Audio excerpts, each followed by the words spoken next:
ओम शांति। सुनते हैं 13 जनवरी 78 के अव्यक्त बाप दादा के मधुर महावाक्य।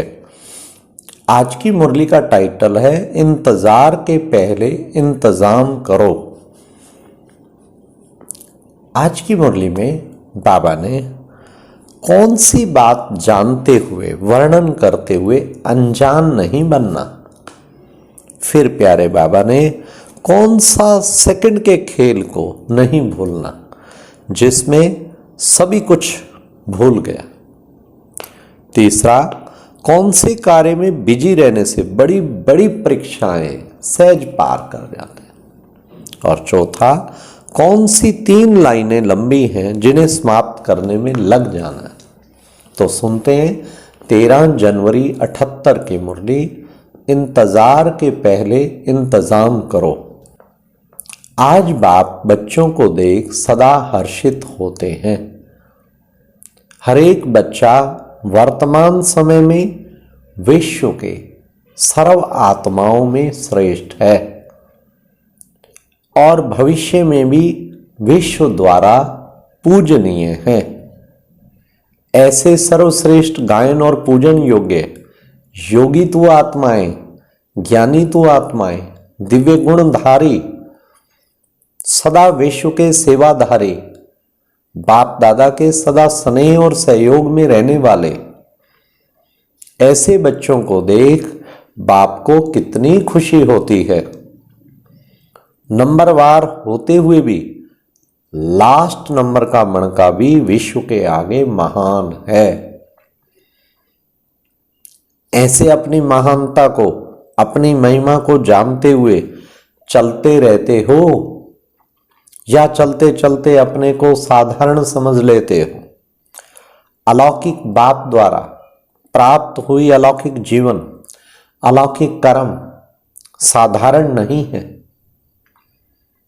लास्ट नंबर के मणके को भी आज अंत तक भक्त आत्माएं आंखों पर रखती हैं, क्योंकि लास्ट नंबर भी बाप दादा के नैनों के तारे हैं, नूरे रत्न है। ऐसे नूरे रत्न को अब तक भी नैनों पर रखा जाता है। अपने श्रेष्ठ भाग्य को जानते हुए, वर्णन करते हुए अनजान नहीं बनो। अपने को साधारण समझते तो समझो अनजान बने हुए। इतना श्रेष्ठ भाग्य उसको याद रखो। एक बार भी मन से, सच्चे दिल से अपने को बाप का बच्चा निश्चय किया तो उस 1 सेकंड की महिमा और प्राप्ति बहुत बड़ी। डायरेक्ट बाप का बच्चा बनना जानते हो कितनी बड़ी लॉटरी। 1 सेकंड में नाम संस्कार शूद्र से ब्राह्मण हो जाता है। संसार बदल जाता, संस्कार बदल जाते, दृष्टि, वृत्ति, स्मृति सब बदल जाता।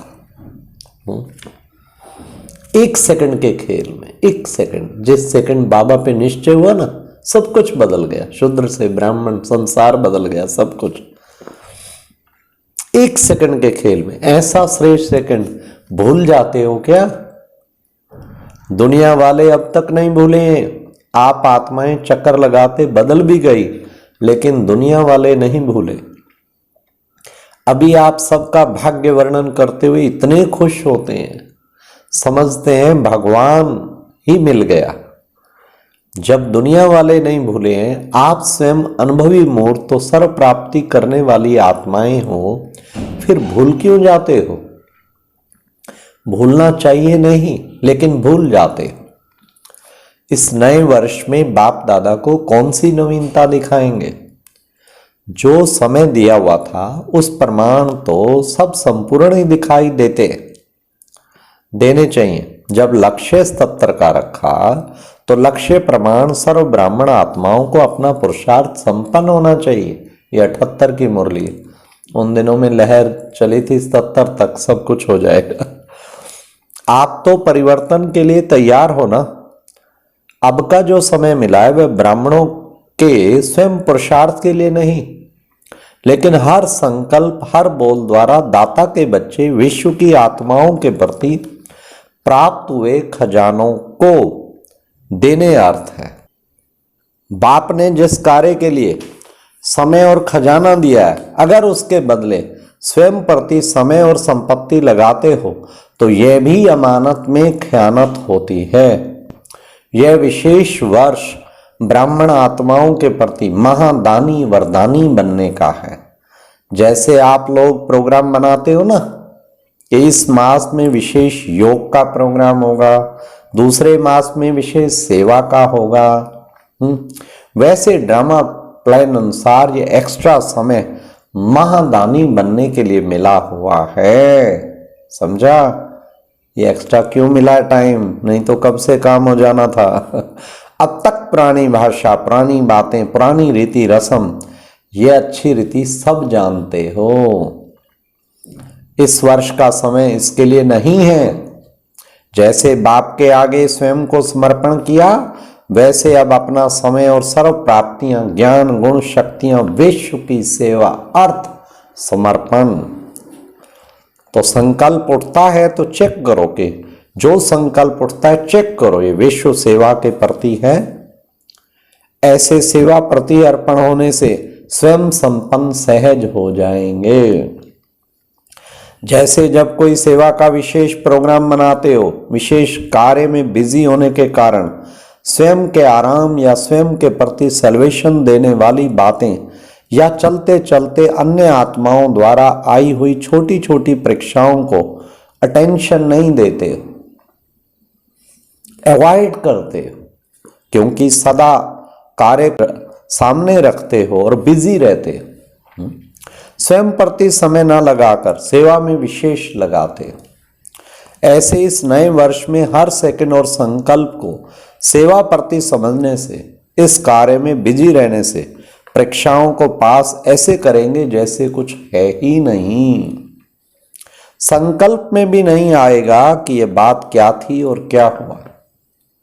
स्वयं को समर्पण करने से सेवा की लगन में यह छोटे बड़े पेपर्स या परीक्षाएं स्वतः ही समर्पण हो जाएंगी। जैसे अग्नि के अंदर हर वस्तु का नाम रूप बदल जाता है, वैसे परीक्षा का नाम रूप बदल परीक्षा प्राप्ति का रूप बन जाएंगी। वाह! माया शब्द से घबराएंगे नहीं, सदा विजयी बनने की खुशी में नाचते रहेंगे। माया को अपनी दासी अनुभव करेंगे, और तो दासी सेवाधारी बनेगी या घबराएंगे? स्वयं सरेंडर हो जाओ तो सेवा में तो माया स्वतः ही सरेंडर हो जाएगी। लेकिन सरेंडर नहीं होते हो तो माया भी अच्छी तरह से चांस लेती है। चांस लेने के कारण ब्राह्मणों का भी चांसलर बन जाती है। माया को चांसलर बनने नहीं दो, स्वयं सेवा का चांस ले चांसलर बनो। अब सुना समय क्यों मिला? अब कोई कंप्लेन नहीं करना। समय के हिसाब से हरेक को कंप्लीट होना है। कंप्लीट आत्मा कभी कंप्लेन नहीं करती, हो ही जाता, होता ही है, यह भाषा नहीं बोलती।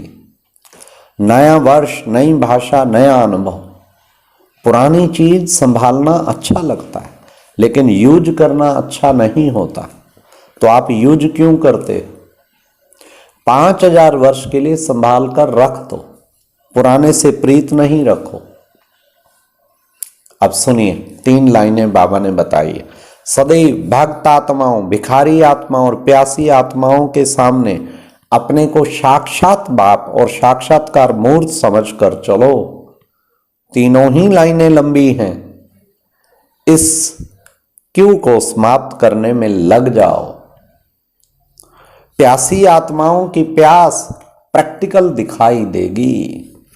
अगर एक शक्ति भी प्रैक्टिकल जीवन में कम दिखाई देती है तो जैसे अगर मूर्ति की एक भुजा खंडित हो तो पूजनीय नहीं होती, इसी प्रकार से अगर एक शक्ति की भी कमी दिखाई देती तो अष्ट देवताओं की लिस्ट में अब तक फिक्स नहीं कहे जाएंगे।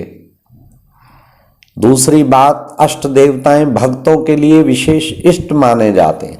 इष्ट अर्थात महान पूज्य। इष्ट द्वारा हर भक्त को हर प्रकार की विधि और सिद्धि प्राप्त होती है। यहाँ भी जो अष्टरत्न होंगे वे सर्व ब्राह्मण परिवार के आगे अब भी इष्ट अर्थात हर संकल्प और चलन द्वारा विधि और सिद्धि का मार्गदर्शन करने वाले सबके सामने अब भी ऐसे ही महान मूर्त माने जाएंगे। जो अष्ट शक्तियां भी होंगी परिवार के सामने इष्ट अर्थात श्रेष्ठ आत्मा, महान आत्मा, वरदानी आत्मा के रूप में होंगे। यह है अष्टरत्नों की विशेषता। समझा? तो बाबा ने कहा दुनिया के वाइब्रेशन से, माया से सेफ कैसे रहेंगे? सदा एक बाप दूसरा ना कोई, इसी लगन में मगन रहते तो माया के हर प्रकार के वार से बचे रहते। जैसे जब लड़ाई के समय बम्स गिराते हैं तो अंडरग्राउंड हो जाते, उसका असर नहीं होता। ऐसे ही जब एक की लगन में मगन रहते तो दुनिया के वाइब्रेशन के माया से बचे रहेंगे, सदा सेफ रहेंगे। माया की हिम्मत नहीं जो वार करे, लगन में मगन रहो, यही है सेफ्टी का साधन। बाप के समीप रतन कौन? बाप के समीप रहने वाले के ऊपर बाप के सत्य के संग का रंग चढ़ा हुआ होगा। सत्य के संग का रंग है रूहानियत। तो समीप रतन सदा रूहानी स्थिति में स्थित तो होंगे। अच्छा, ऐसे बाप के फरमानवरदार, दृढ़ संकल्प और सेकंड में आज्ञाकारी, बाप समान सदा विश्व के कल्याणकारी, महादानी, महान वरदानी, सर्व को संपन्न करने वाले, सदा स्वयं को सेवा में तत्पर करने वाले, ऐसे बाप समान बच्चों को बाप दादा का याद प्यार और नमस्ते।